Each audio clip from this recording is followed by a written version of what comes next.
tratado de darle un lugar a la gente para que hable de lo que hace. Muchas veces es lo que no se encuentra.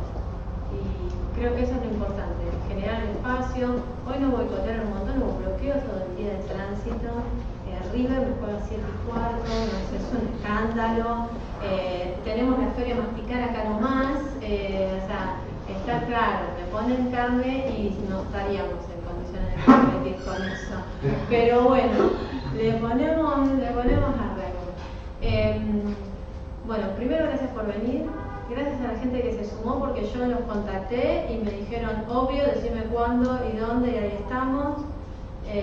Falta venir Benjamín de Programa Tu Futuro, que la verdad también me pareció de su parte, quizás es el proyecto más grande que hay, de su parte, decime dónde y cuándo y nada. Y hace 10 días que no hablaba y con él le mando un mail y dice, ¿vos te acordás que tenés que venir, no? Me sacamos el respirador, le dije, sí, hoy a las 9 estoy ahí, listo. Entonces, eso es una de las cosas que yo más valoro.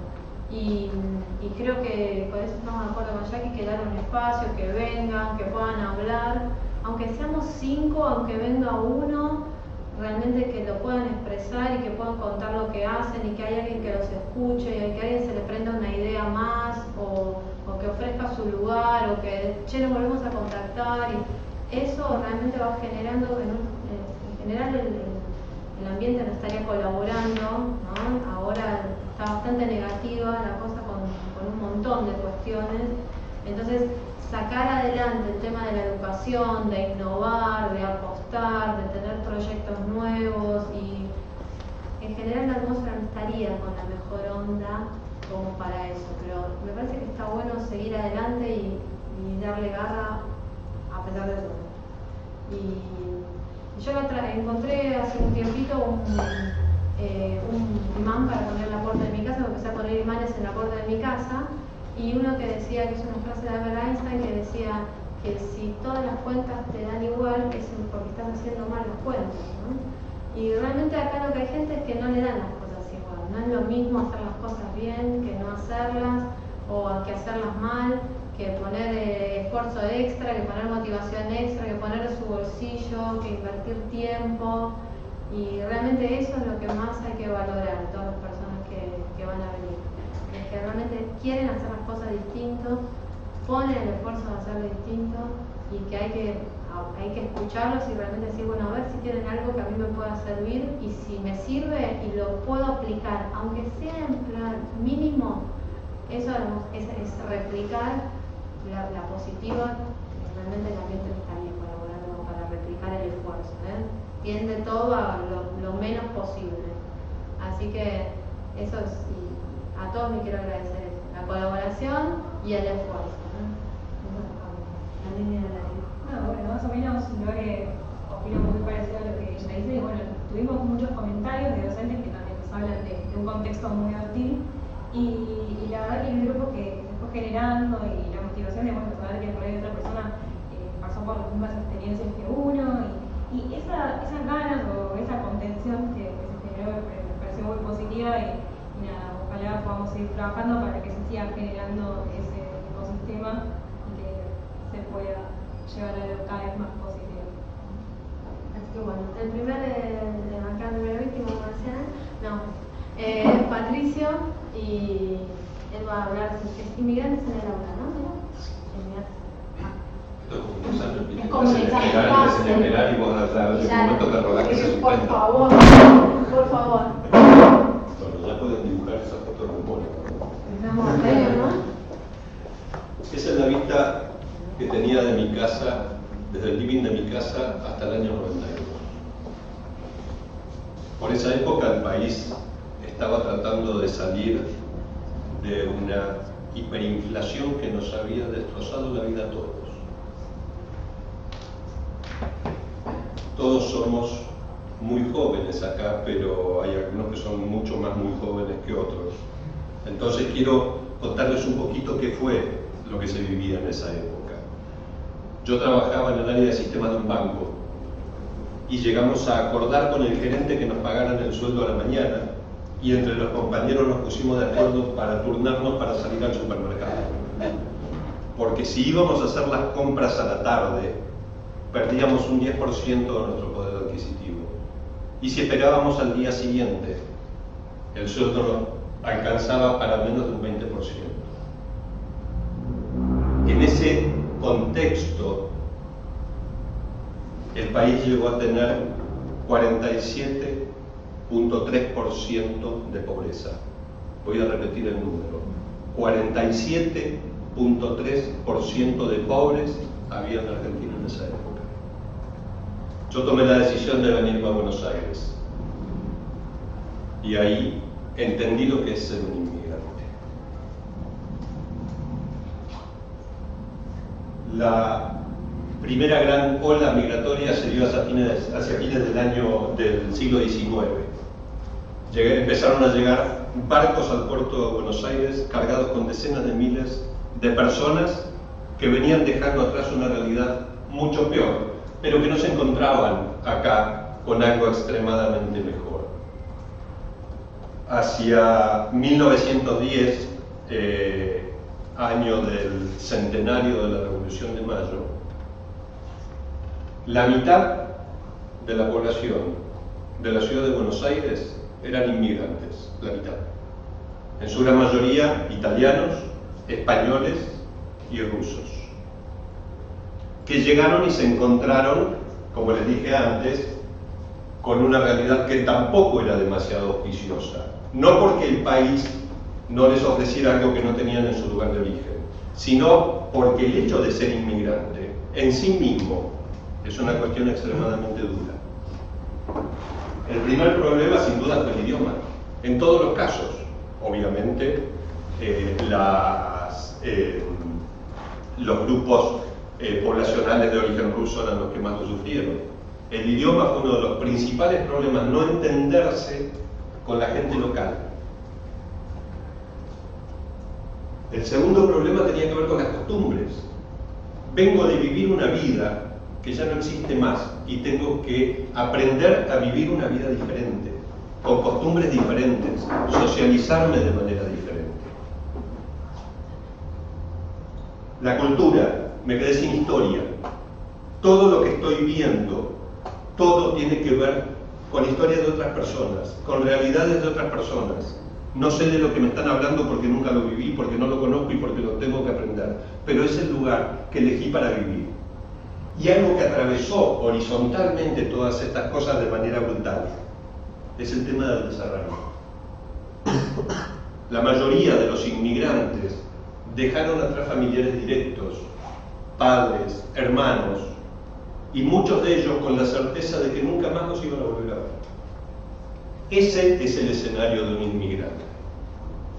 Eso es lo que tuvieron que vivir y enfrentar las personas que vinieron a nuestro país entre 1880 y hasta mitad del siglo XX.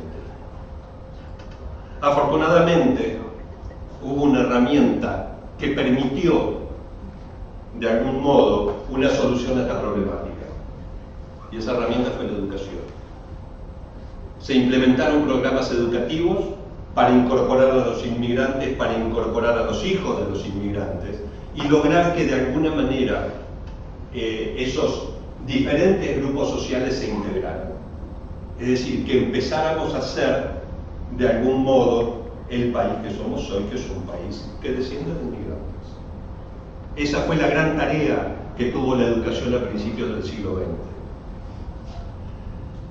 Una educación que como solución empezó a llevarse a la práctica muchos otros factores.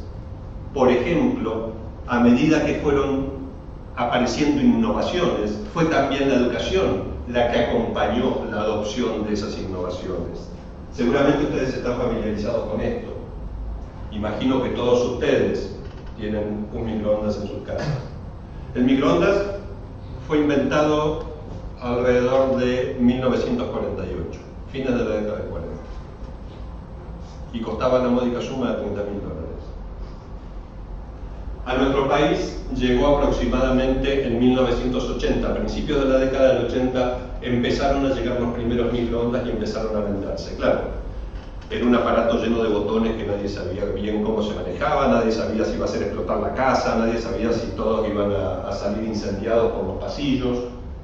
Y entonces, ¿qué hicieron las empresas? De nuevo, manotearon la educación. Y decidieron vender los microondas con un curso incorporado de manejo del microondas. Y ese curso, incorporado al manejo del microondas, era obligatorio. Yo compraba un microondas y estaba obligado a hacer el curso, porque si no lo hacía, perdía la garantía. Entonces, yo recuerdo aquellas épocas en las que mi madre y las amigas de mi madre iban todos los miércoles a hacer el curso del microondas, porque aprendían a hacer las cosas que después nosotros nos teníamos que comer. ¿Sí? De esta manera fue adoptándose la tecnología. Lo mismo pasó unos años antes con la plancha a vapor.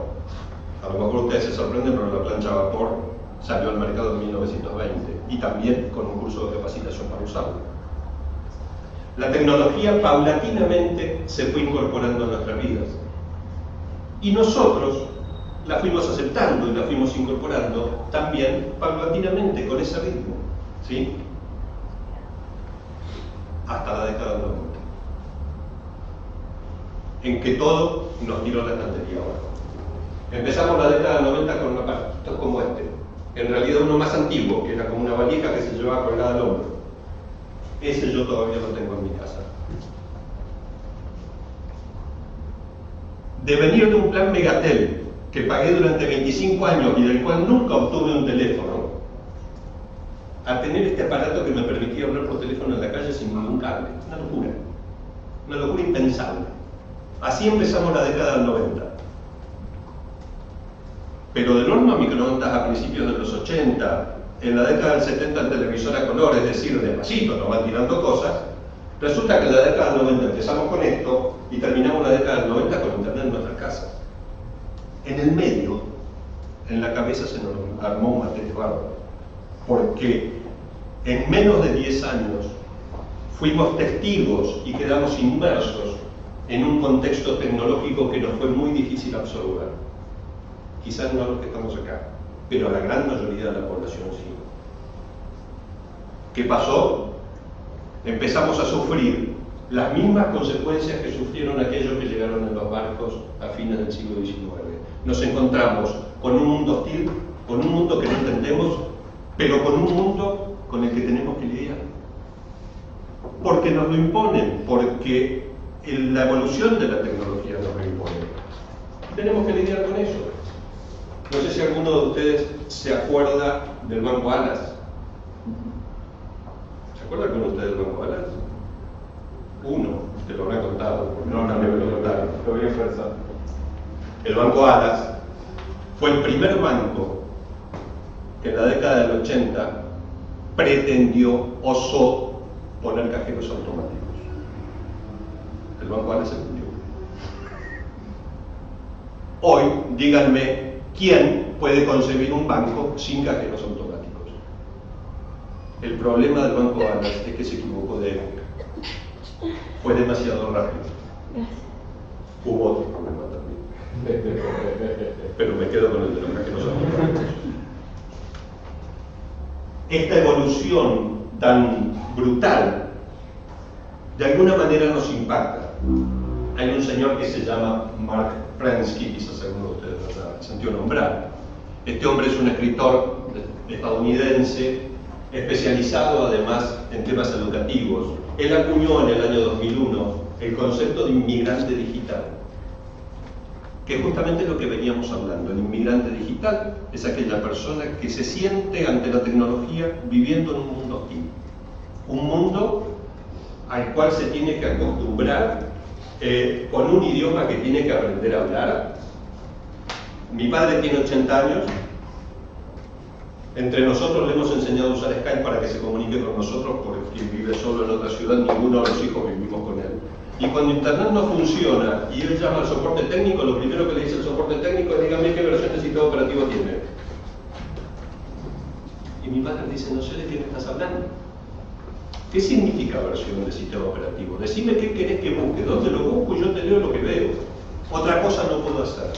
Eso es un inmigrante digital. Por eso Mark Prensky dice que los inmigrantes digitales también tienen acento. De la misma manera que nosotros podíamos reconocer a los rusos o podíamos reconocer a los inmigrantes españoles, podemos reconocer a los inmigrantes digitales. Porque tienen su acento. El inmigrante digital es el que borra los correos electrónicos uno por uno. Porque de esa manera lo haría físicamente. El inmigrante digital es el que cuando tiene un texto demasiado largo lo imprime para leerlo tranquilo. Esos son los acentos del inmigrante digital. El que intenta, usa la tecnología, pero tiene los vicios que trae de su pasado reciente. Cuando hablamos de estas inmigraciones y de estos conceptos que plantea Mark Prensky, yo siempre recuerdo mis años de secundaria. Yo escribí durante 3 años de esa manera. Y les confieso que no es que tenía algún tipo de problema psicomotriz. Esto se llama estenografía. Durante 3 años estudié estenografía. ¿Saben lo que es? La estenografía es un lenguaje escrito a partir del cual se reemplazan sílabas y palabras por signos. Entonces, de esa forma, yo podía escribir cualquier cosa o podía transcribir cualquier cosa que se estuviera hablando. Un estenógrafo era una persona extremadamente reconocida profesionalmente. Un estenógrafo era el que se sentaba en un juicio en tribunales y transcribía, ¿Como la taquigrafía? Equivalente a la taquigrafía, transcribía todo lo que en ese recinto se hablaba. Las principales empresas tenían estenógrafos que en las reuniones de directorio transcribían todo lo que se hablaba en la reunión en tiempo real. Un estenógrafo, perdón, era un profesional extremadamente reconocido en el mercado. Yo me acuerdo que mi profesor, que además era estenógrafo de los tribunales de Rosario, siempre nos decía, presten atención a esto, porque esto es un trabajo extremadamente profesional. Hasta que un día mi vecina me dijo, mi papá me trajo un grabador de Estados Unidos, que un tiempo después yo se lo compré usado. Ese grabador a cassette que traía otro cable con un micrófono fuera, y el micrófono había que ponerle una pilita porque si no, no andaba. Se lo resumo, no existe más la profesión de estenógrafo. ¿Se entiende el concepto? Entonces, una de las cosas que dice Mark Prensky es que empecemos a darnos cuenta de que las profesiones van a cambiar, de que las profesiones van a desaparecer y otras profesiones van a aparecer, van a volver a existir. El clásico ejemplo del community manager. Entonces, entendamos que en las diferentes sociedades y los diferentes grupos sociales hay profesiones que van a desaparecer. Yo estuve viendo esta mañana la oferta educativa de las universidades en Buenos Aires y vi que este año, una vez más, se abrió la carrera de traductor. Y yo lamento decir esto, pero salvo que quien se inscriba en esa carrera tenga un interés particular o una satisfacción profesional particular por estudiar eso, yo creo que está perdiendo el tiempo. Porque en 5 años, o quizás en 10, yo voy a tomar mi smartphone, voy a llamar a Moscú, el que me atiende en Moscú no habla una palabra de español, pero me va a escuchar a mí hablando en ruso, que no hablo una palabra de ruso, me va a contestar en ruso y yo lo voy a escuchar en español en tiempo real. Ya existen esos prototipos. En 5 o 10 años, todos nosotros vamos a hablar con cualquier persona del mundo sin necesidad de tener un traductor de por medio. Entonces, ¿estamos todavía fabricando estenógrafos? Seguimos fabricando estenógrafos. Profesionales que no van a saber qué hacer. Esta mañana, a las 11 para ser más precisos, los taxistas volvieron a cortar por el tema Uber.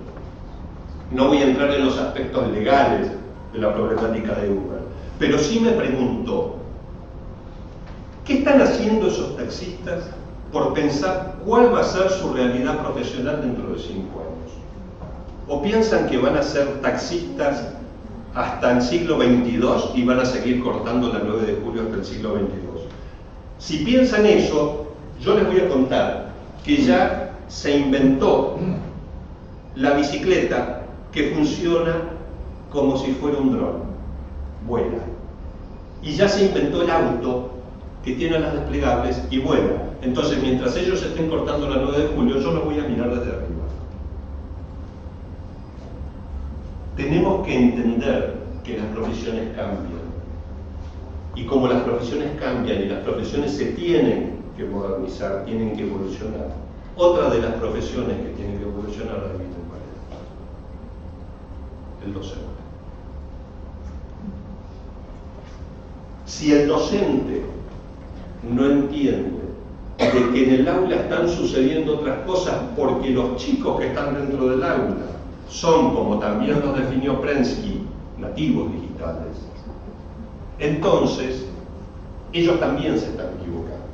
Todos los que somos docentes nos estamos equivocando, porque estamos educando con conceptos y un sistema educativo creado para chicos que ya no existen. Y eso es un problema terrible. Una de las cosas que yo propuse para empezar a resolver esta problemática, haciendo algunos ejercicios en los colegios y en las escuelas, es empezar a trabajar el rol de docente, ya no desde el perfil de la persona que está parada adelante del aula frente al pizarrón, sino desde el rol de un facilitador que permita a los chicos empezar a crear y que permita a los chicos empezar a encontrar el lugar que tienen que tener dentro del proceso educativo. Y les doy un ejemplo. Imagínense que ¿se acuerdan cuando en el colegio nos hacían hacer los formas en grupos, que vamos a hacer trabajo en grupo? Y los grupos los formábamos con nuestros amigos, con los que mejor nos llevábamos. La idea es que los chicos formen estos grupos de trabajo, no con sus amigos, sino empezando a pensar en el concepto interdisciplinario. Es decir, formo los grupos con las personas que me van a ayudar en los diferentes aspectos que tengo del proceso de lo que tengo que hacer. El ejemplo de este trabajo es juntar a los profesores de computación, de historia, de geografía, y pedirles a los chicos, a esos grupos, que se conformen en agencias de turismo y que me vendan un viaje a Roma. Para venderme un viaje a Roma, se tienen que constituir en una agencia de turismo, y una agencia de turismo necesita diferentes roles, necesita personas que cumplan con diferentes actividades. Uno que le muestre a través de Street View cómo llego al Coliseo, que me muestre dónde va a estar el hotel, que me muestre cuánto voy a tener que caminar y qué es lo que voy a ver mientras camino desde el hotel hasta el Coliseo. Que utilice Google Maps para mostrarme la distancia que hay entre las ciudades que voy a conocer. Otro que además me haga toda la planificación de los viajes, que me consiga los hoteles, que me diga cuánto voy a estar en cada hotel, los vuelos, etcétera, etcétera, etcétera. Y uno que sea el contador del grupo, que agarre el Excel y que haga los números, y que me diga cuánto me va a costar todo, pero con lujo de detalles. Y entonces mi hija de 12 años va a entender de una vez para qué Córdoba una vez por semana va al aula de computación a aprender Excel, que todavía me lo pregunta, no sabe para qué lo hace. Este es el objetivo que buscamos. Y este objetivo no es tan utópico. Fíjense, lo que tenemos detrás de cada una de estas cosas es, además, empresas. Google, Booking o cualquiera de las otras, Despegar o cualquiera de las otras que me brindan servicios de turismo, Microsoft con Excel o cualquier otra de las planillas de cálculo disponibles en el mercado, algunas gratuitas. Entonces, el mundo empresario también es un mundo que tenemos que comprometer en esto, porque es un mundo que está interesado en comprometerse en esto, está interesado a través de sus áreas de responsabilidad social, pero además está interesado desde un punto de vista económico, y está bien que lo haga, porque el mundo empresario está viendo que su fuerza laboral se está torciendo por otro lado, y necesitan que se encauce para lo que son las proyecciones que tienen las empresas. Hicimos en diciembre una experiencia con Cisco. Yo logré el apoyo de Cisco para llevar a directivos de un colegio a las oficinas de Cisco en Catalinas, y utilizamos la sala de telepresencia para hacer una reunión virtual con sus pares de un colegio de Chile. Fue una experiencia extraordinaria, porque además el concepto de telepresencia es un concepto que no tiene absolutamente nada que ver con lo que es hacer una comunicación por Skype o hacer una comunicación por Hangouts o cualquiera de esas cosas.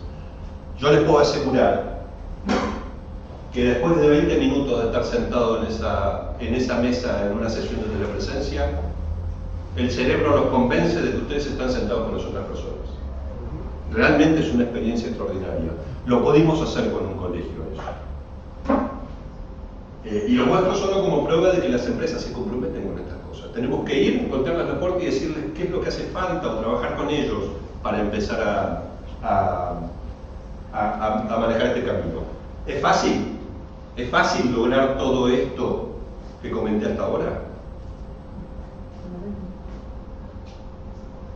Este párrafo forma parte del reglamento 2016 que tuve que firmar del colegio de mi hija. No voy a agregar ningún comentario. Yo empecé mi exposición con esta foto.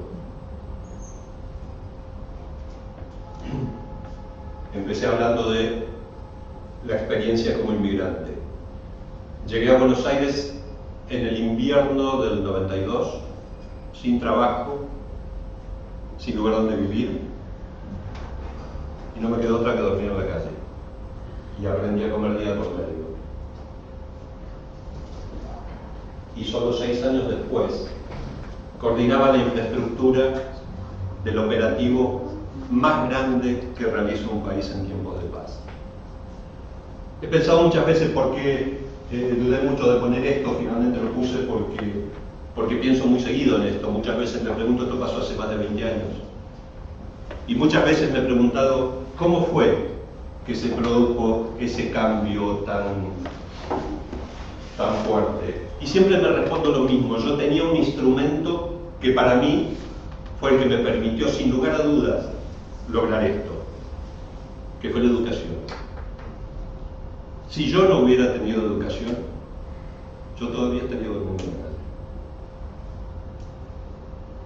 Por eso quiero invitarlos a ustedes que están en educación, a que tomemos el compromiso, como hablábamos antes con las chicas, de empujar. A veces es como lanzar molinos, pero tenemos que seguir empujando. ¿Por qué? Porque una cosa que a mí me preocupa extremadamente es que nos estamos quedando sin tiempo. Ya no esperamos 30 años para que llegue el microondas. Los cambios se dan cada 2 o 3 años. Y los cambios se dan sobre nuestros hijos. Y ya no tenemos más tiempo, tenemos que tomar las decisiones ahora.